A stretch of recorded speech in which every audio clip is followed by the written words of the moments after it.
दोस्तों इससे पहले एक वीडियो में आपको दे चुका हूँ, नोटिफिकेशन नहीं मिला हो तो आप इसको जरूर से चेक कर लीजिएगा। सो फर्स्ट हम ईरान की तरफ से एक अपडेट को डिस्कस कर लेते हैं। देखो यहाँ पे मेंशन कर रखा है, बेसिकली मैं आपको कॉन्टेक्स्ट दे देता हूँ इसका कि ईरान की जो भी संपत्ति है अब वो बेची जाएगी। अब ईरान ने यहाँ पे धमकी दी है कि जो भी कंट्री ईरान की जब्त संपत्ति को बाय करेगी उसको एक्सेस नहीं मिलेगा स्ट्रेट ऑफ हॉर्मुज में। अब जब भी ऐसी न्यूज़ आती है हॉर्मुज से रिलेटेड नेगेटिव, तो क्रूड का जो प्राइस है ना वो ऊपर जाता है। बट अभी सिचुएशन अपोजिट है, क्रूड नीचे जा चुका है, अच्छी खासी परसेंटेज के साथ में क्रैश कर चुका है। आने वाली वीडियो में डिस्कस करेंगे, आज काफ़ी लेट हो चुका है, उसके लिए माफ़ी चाहूँगा। बट जो भी इंपॉर्टेंट अपडेट्स हैं हम आज कवर कर लेंगे नेक्स्ट वीडियो के अंदर भी। सो ये अच्छी बात है, बाकी इम्पैक्ट नहीं हो रहा है क्रूड के ऊपर, विच इज़ वेरी गुड, और उसके बेसिस पे हो सकता है कल अच्छा मार्केट परफॉर्म कर जाए। सो अब दोस्तों स्टॉक्स पे आ जाते हैं। देखो यहाँ पे काफ़ी इंपॉर्टेंट कंपनीज है, इनको ध्यान देना क्योंकि Q1 अभी ऑलमोस्ट हाफ हो चुका है और कंपनीज ने अच्छे अच्छे नंबर्स दिए हैं। कुछ कंपनीज में ब्रेकआउट्स रिवर्सल है, तो काम की कंपनीज है उनको थोड़ा सा ध्यान से समझ के देखना। देखो लोधा डेवलपर 9% का जंप है।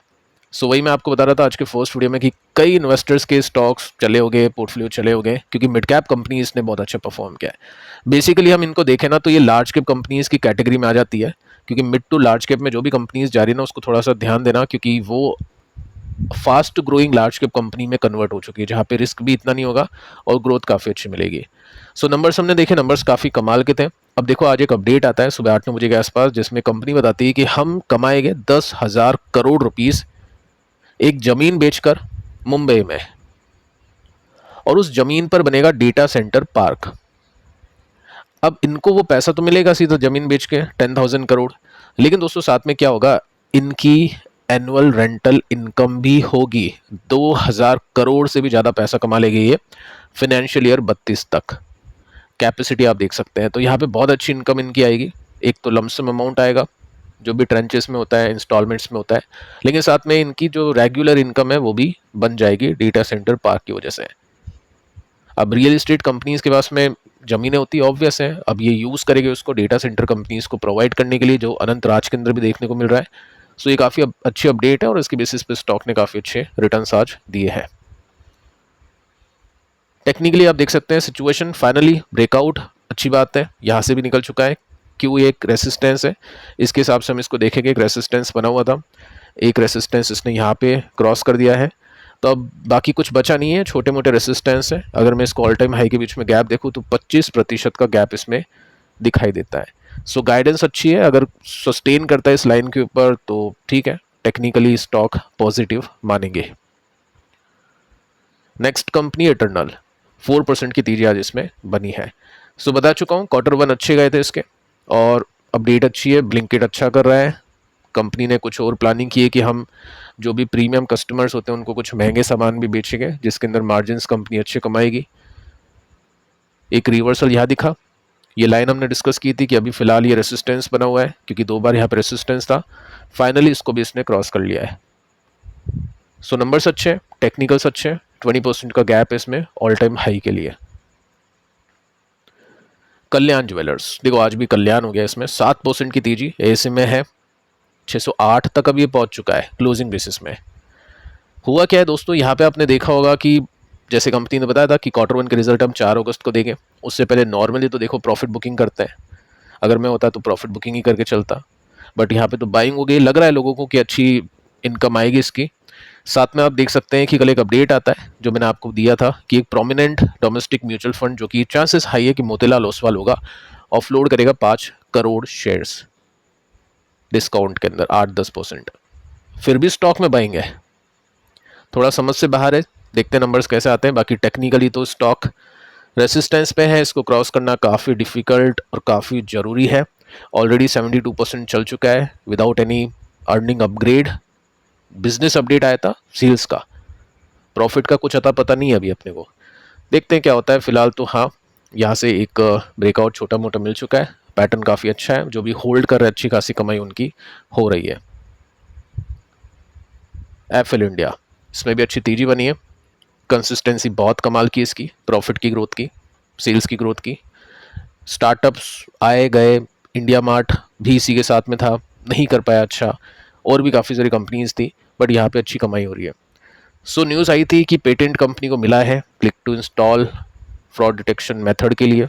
बाकी आज जो बाइंग हुई है उसके पीछे कोई लॉजिक, कोई रीज़न, कोई न्यूज़ नहीं है, नंबर से पहले की बाइंग है। यहाँ पे एक ब्रेकआउट अगर हो जाता है तो 31% का गैप है। ये कुछ ऐसी कंपनीज हैं जो डिस्काउंट के साथ में स्टॉक ऊपर जाने के लिए तैयार है, साथ में नंबर्स अच्छे हैं। तो यही 3 चीज़ें आपको देखनी होती है किसी भी कंपनी में। टीसीएस में भी अच्छी तेजी आज आ गई 4-5%। बट देखो पॉइंट क्या है, मैं आपको कोफोर्स के अंदर भी बता चुका हूँ कि कई कंपनीज मिलेगी, आईटी कंपनीज, एक दिन चलेगी, 2 दिन चलेगी, लेकिन अगर उनके नंबर्स अच्छे नहीं है ना और गाइडेंस अच्छी नहीं है और कुछ इंपॉर्टेंट ब्रेकआउट्स नहीं है, जब तक मतलब नहीं उन कंपनीज में। फिलहाल यहाँ पे एक ब्लॉक डील की न्यूज़ आई थी 17 तारीख को, 37 करोड़ की। कंपनी की गाइडेंस भी ठीक ठाक सी थी। कंपनी एक नई यूनिट बना रही है एआई को लेकर, इसको भी इन्वेस्टर्स ने अप्रिशिएट किया था। बट इससे ज़्यादा जो ग्रोथ है आपको उन कंपनीज में मिलेगी जिनमें प्रॉफिट ग्रोथ अच्छी है। जैसे आज हमने देखा 90% से भी ज़्यादा की जो ग्रोथ थी वो आपको कोफोर्स में देखने को मिली है। तो कोफोर्स, परसिस्टेंट, ओरेकल, ये तो 3 बेस्ट कंपनीज हैं। उसके बाद में फिर टीसीएस ने भी, चलो ठीक है, टेक्निकली यहाँ पे डे चार्ट के ऊपर रिवर्सल दे दिया है, लेकिन ये सस्टेनेबल नहीं है जब तक टीसीएस इस रेसिस्टेंस को, जो पहले इसका बहुत इंपॉर्टेंट सपोर्ट था, इसको नहीं तोड़ देता है। अब इसके लिए टीसीएस को 20% ऊपर जाना पड़ेगा, उसके बाद ये स्टेबल होगा। अब वहाँ पे कमेंट करेंगे सर चलने के बाद में बता रहे हो, देखो बता तो मैं अभी भी रहा हूँ, उस समय भी कोई बाय करने की कॉल वगैरह मैं आपको दूंगा नहीं, लेकिन जस्ट मैं आपको मेथड बता रहा हूँ कि किस तरह से आप रिवर्सल देख सकते हैं, ताकि आप अटको नहीं कंपनीज में और सही कंपनी आपको सही टाइम पर अवेलेबल हो रही है, जहाँ पे ग्रोथ मिल रही है, तो आप उसको कैप्चर कर पाओ। केपीआईटी टेक 3% की तेजी, अगेन यहाँ पे भी वही प्रॉब्लम, एक दिन स्टॉक चलेगा तो ये नहीं समझना है, अभी काफ़ी कुछ इसको ब्रेकआउट्स वगैरह देने हैं। सबसे बड़ी बात तो ये है कि आउट ऑफ नोवेयर इसने कह दिया कि Q1 अच्छा नहीं होगा, Q2 का भी कुछ अता पता नहीं है, तो वैसे में तो का ही चलेगा। इसको भी अगर चलना है तो पहले 35% चलना पड़ेगा, ये 35% जाने के बाद कुछ देखे तो अच्छी बात है, नहीं तो फिर दिक्कत है, अटकने वाले काम हो जाएंगे। स्टॉप लॉस लगाएंगे तो फिर ठीक है, बाकी काफ़ी लोग नहीं लगाते स्टॉप लॉस, तो उनको कम से कम यहाँ पे ब्रेकआउट्स का वेट करना होता है। सो ये कुछ कंपनीज हैं, तरीका है आपको 2 कैटेगरीज में डिवाइड करनी होगी कंपनीज को, ए और बी। ए वो कंपनीज होनी चाहिए जिनके रिजल्ट अच्छा आ रहे, गाइडेंस अच्छी है, टेक्निकल पैटर्न अच्छे हैं, तो इन्हीं कंपनीज के ऊपर फोकस करेंगे इन्वेस्टर और ट्रेडर दोनों। क्यों? बी कंपनी वो है जिनमें ये तीनों चीज़ें नहीं है लेकिन अच्छी कंपनी है, उनमें क्यों इन्वेस्टर भी फोकस नहीं करे? कॉन्ट्राबेट करने वाले देखो करते हैं, बट लॉजिकली जब आपके पास में ये वाली कंपनी होती है तो इन कंपनीज के स्टॉक नीचे भी होते हैं, क्योंकि हमने इस कैटेगरी में वो कंपनीज चुनी है जिनके रिजल्ट अच्छे हैं, कंपनी डिस्काउंट में है, स्टॉक नीचे है और रिवर्सल दे रहा है। तो ये जो स्टॉक है ना, ये वापस इस प्राइस पे नहीं मिलेंगे, मतलब चांसेस बहुत कम हो जाते हैं, लेकिन ये जो स्टॉक्स है ये आपको वापस से भी उसी प्राइस पे मिल जाएंगे। तो लिस्ट बना के चलिए जिनके नंबर्स अच्छे हैं, टेक्निकली रिवर्स कर रहे हैं। एक और चीज़ बताना चाहूँगा, 100% नहीं चलेगी कंपनी, आपने 10 कंपनी चुनी है, 10 की 10 नहीं चलेगी, लेकिन अगर आपकी मेजर कंपनी चल गई, यानी 6 कंपनी भी चल गई और 4 नहीं भी चली, तो भी आपका काम हो जाएगा। और इतनी सक्सेस रेट बहुत इंपॉर्टेंट होती है स्टॉक मार्केट के अंदर रिटर्न्स जनरेट करने के लिए। तो फिलहाल दोस्तों इस वीडियो में इतना ही, पिछले वीडियो को देख लेना, मिलते हैं नेक्स्ट वीडियो में, तब तक के लिए बाय बाय।